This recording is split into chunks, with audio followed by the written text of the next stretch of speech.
യാത്രകൾ ജീവിതത്തിൻ്റെ ഒരു ഭാഗമാണ്. എന്നാൽ ജീവിതം മുഴുവനും യാത്രയാക്കി മാറ്റിയ ഒരു പെൺകുട്ടിയുണ്ട്. സഞ്ചാരികൾക്ക് പ്രചോദനമായി മാറിയ ഒരു പെൺകുട്ടിയാണ് ഇപ്പോൾ സോഷ്യൽ മീഡിയയിലെ സംസാര വിഷയം. സൈക്കിളുമായി ലോകം ചുറ്റിക്കാണാനിറങ്ങിയ ബാക്ക് പാക്കർ അരുണിമ ഇപ്പോഴുള്ളത് ആഫ്രിക്കയിലെ റുവാണ്ടയിലാണ്. അരുണിമ യാത്ര ആരംഭിച്ചത് സന്തോഷത്തിനും സമൃദ്ധിക്കും വേണ്ടിയായിരുന്നു. അപ്പോഴൊക്കെ ഒരുപാട് ആളുകൾ എനിക്ക് മെസ്സേജ് അയക്കാറുണ്ടായിരുന്നു. അതൊക്കെ വലിയ പ്രചോദനമായിരുന്നു. ആ സമയത്ത് എനിക്ക് ഇനിയും ഒരുപാട് യാത്ര ചെയ്യാൻ തോന്നി, ഒരുപാട് വീഡിയോ പോസ്റ്റ് ചെയ്യാനും തോന്നി. കാരണം യാത്ര ചെയ്യാൻ ആഗ്രഹിക്കുന്ന ഒരുപാട് പെൺകുട്ടികൾ ഈ സമൂഹത്തിലുണ്ട്. അവർക്ക് അത് സാധിക്കാൻ കഴിയാത്തതിന് ഒരുപാട് കാരണങ്ങളും കാണും. ഈ വീഡിയോകൾ അവർക്ക് പ്രചോദനമാകണം. പെൺകുട്ടികളെ മാത്രമല്ല ഉദ്ദേശിച്ചത്, ആൺകുട്ടികളെയും കൂടിയാണ്.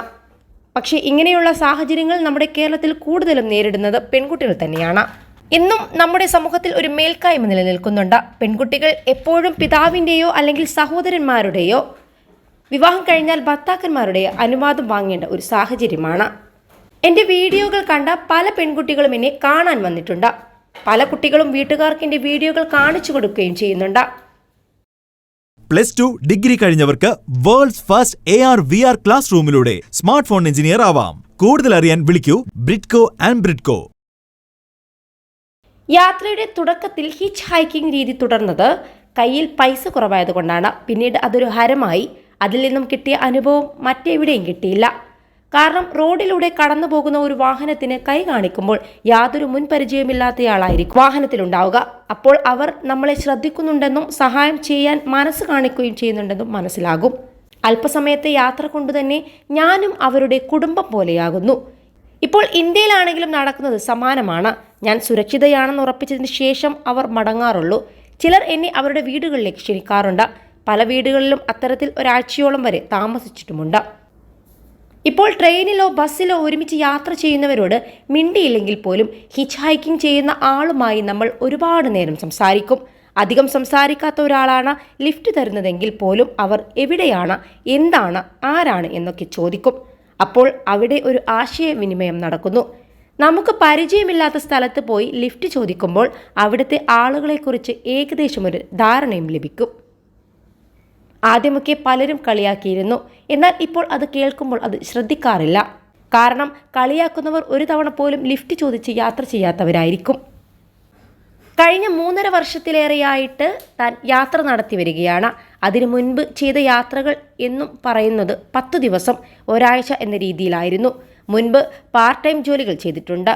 ഇതൊക്കെ വളരെ കുറച്ച് നാളുകൾ മാത്രമേ ഉണ്ടായിരുന്നുള്ളൂ.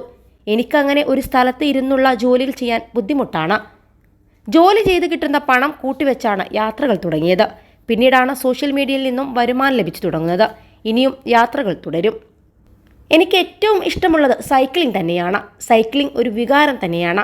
പല കാലാവസ്ഥയിലും നാം യാത്ര ചെയ്യാറുണ്ട്. ഇപ്പോൾ സൈക്ലിംഗ് ചെയ്യുമ്പോൾ മഴ പെയ്യുകയാണെങ്കിൽ കയറി നിൽക്കാൻ പോലും സ്ഥലമില്ലെങ്കിൽ മഴയത്ത് യാത്ര തുടരും.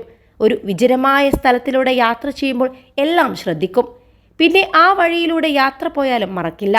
പല കാര്യങ്ങളും കാണാൻ സാധിക്കും. വഴിയിൽ നിൽക്കുന്നവരുടെ സന്തോഷവും തല്ലുകൂടലുമൊക്കെ കണ്ടും അറിഞ്ഞുമാണ് പോകാറുള്ളത്.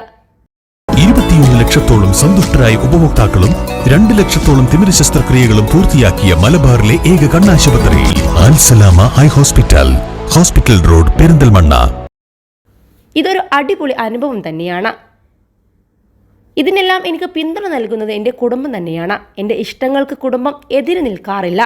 യാത്രയുടെ തുടക്കം മുതലേ അവർ നോ പറയാറില്ല. പക്ഷേ എൻ്റെ മുത്തശ്ശിക്ക് വളരെ ടെൻഷനാണ്. എപ്പോഴും വിളിച്ച് വിവരം അന്വേഷിക്കും.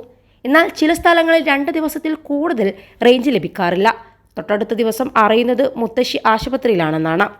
ചിലർ പറയുന്നത് കേട്ടിട്ടുണ്ട്, യാത്ര കഴിഞ്ഞ് സ്വന്തം വീട്ടിലെത്തുമ്പോഴാണ് സമാധാനം കിട്ടുന്നതെന്ന്. എനിക്ക് അങ്ങനെയല്ല.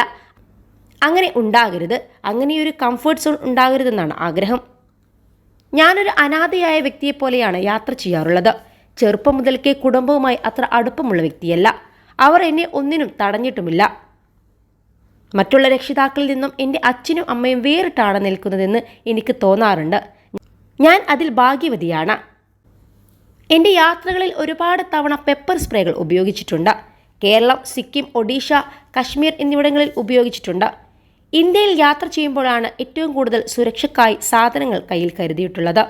ഒരു പോക്കറ്റിൽ കത്തിയും മറ്റേതിൽ പെപ്പർ സ്പ്രേയും എന്നിങ്ങനെയായിരുന്നു. കേരളത്തിൽ നിന്നും ദുരനുഭവം ഉണ്ടായിട്ടുണ്ട്. പല ആളുകൾക്ക് ട്രോമ പോലെയാകാറുണ്ട്. അടുത്തിടെ പെപ്പർ സ്പ്രേ 2 പ്രാവശ്യം ഉപയോഗിച്ചിട്ടുണ്ട്. പാലക്കാട് നിന്ന് തിരുവനന്തപുരത്തേക്ക് നടത്തിയ യാത്രയിലാണ് ഉപയോഗിച്ചത്. ഒരു ലോറി ഡ്രൈവറോടും സ്കൂട്ടറിൽ വന്നയാളുടെ നേരെയുമാണ് പെപ്പർ സ്പ്രേ അടിച്ചത്. വല്ലാത്തൊരു സാഹചര്യമായിരുന്നു അത്. കേരളം സുരക്ഷിതമല്ല. കൂടുതലും പകൽ മാന്യന്മാരാണ് പ്രശ്നം. എൻ്റെ നാടിനെക്കുറിച്ച് കുറ്റം പറയുന്നതല്ല, സത്യമതാണെങ്കിൽ പറയണമല്ലോ.